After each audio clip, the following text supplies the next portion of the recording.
Plus two say, ഈ plus two sake ഒരു കുഴപ്പമുണ്ട്. പല സ്കൂളുകളിലും, ആരെയും കുറ്റം പറയുന്നതല്ല, പല സ്കൂളുകളിലും പല ടീച്ചർമാരും പല രീതിയിലായിരിക്കും ഇതിനെക്കുറിച്ച് പറയുന്നത്. ഈ പരീക്ഷ എഴുതാൻ പറ്റത്തില്ല, ഈ സബ്ജക്റ്റുകൾ എഴുതാൻ പറ്റത്തില്ല, ഇത്രയും വിഷയങ്ങൾ എഴുതാൻ പറ്റത്തുള്ളൂ. ഒരുപാട് കുട്ടികൾ നമ്മളോട് ചോദിക്കുന്നത്, സാറേ 3 വിഷയമല്ലേ എഴുതാൻ പറ്റത്തുള്ളൂ, 2 വിഷയമല്ലേ എഴുതാൻ പറ്റത്തുള്ളൂ, നമ്മുടെ ഇന്ന സ്കൂളിൽ, ഞാൻ സ്കൂളിൻ്റെ പേര് പറയുന്നില്ല, പേരുകൾ പറയുന്ന ഒരുപാട് സ്കൂളുകൾ അങ്ങനെയാണെങ്കിൽ പേരുകൾ പറയാൻ കാണും, ഈ 3 വിഷയങ്ങളെ പറ്റത്തുള്ളൂ, 2 വിഷയങ്ങളെ പറ്റത്തുള്ളൂ. ഇത് കുട്ടികൾക്കിടയിൽ ഭയങ്കര കൺഫ്യൂഷനാണ്. പ്രത്യേകിച്ച് ഈ സേ എന്ന് പറഞ്ഞാൽ നമുക്ക് വളരെ ക്രൂഷ്യലാണ്. കാരണം ആകെ 10-27 ദിവസമേ ഉള്ളൂ. 27 ദിവസത്തിനുള്ളിൽ മൊത്തം പഠിച്ച്, അതായത് ഇമ്പോർട്ടൻറ്റ് ക്വസ്റ്റ്യൻസ്, നമ്മളൊക്കെയാണ് ഇമ്പോർട്ടൻറ്റ് ക്വസ്റ്റ്യൻസ് എല്ലാം പഠിപ്പിച്ച് നല്ല അടിപൊളിയാക്കി വിടും. പക്ഷേ ഇത് പറയുമ്പോഴൊരു കൺഫ്യൂഷൻ പിള്ളേരിലേക്ക് വരും. യഥാർത്ഥത്തിൽ എന്താണ് സത്യം? പ്ലസ് ടുവിൽ സെയിൽ, നിങ്ങൾക്ക് പ്ലസ് ടു സെയിൽ 6 വിഷയങ്ങൾ എഴുതാം. അത് സയൻസിനായിക്കോട്ടെ, ഹ്യൂമാനിറ്റീസിനായിക്കോട്ടെ, കൊമേഴ്സിനായിക്കോട്ടെ.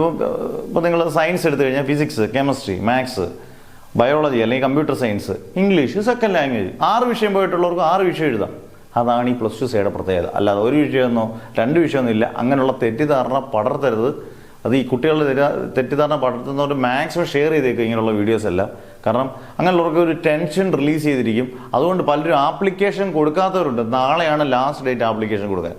അങ്ങനെ എനിക്ക് 2 വിഷയം എഴുതാൻ പറ്റില്ല, 3 വിഷയം എഴുതാൻ പറ്റത്തുള്ളൂ, പോയ 5 വിഷയമുണ്ട്, അതുകൊണ്ട് ഞാൻ പരീക്ഷ എഴുതുന്നില്ല ഈ വട്ടം, ഇങ്ങനെ പറഞ്ഞിരിക്കുന്ന ഒരുപാട് പേരുണ്ട്.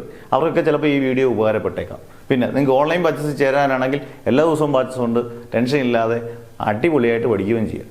അന്നേരം ഈ കാര്യങ്ങൾ മറക്കരുത്, തെറ്റിദ്ധാരണകൾ വരരുത്. Okay, never ever give up.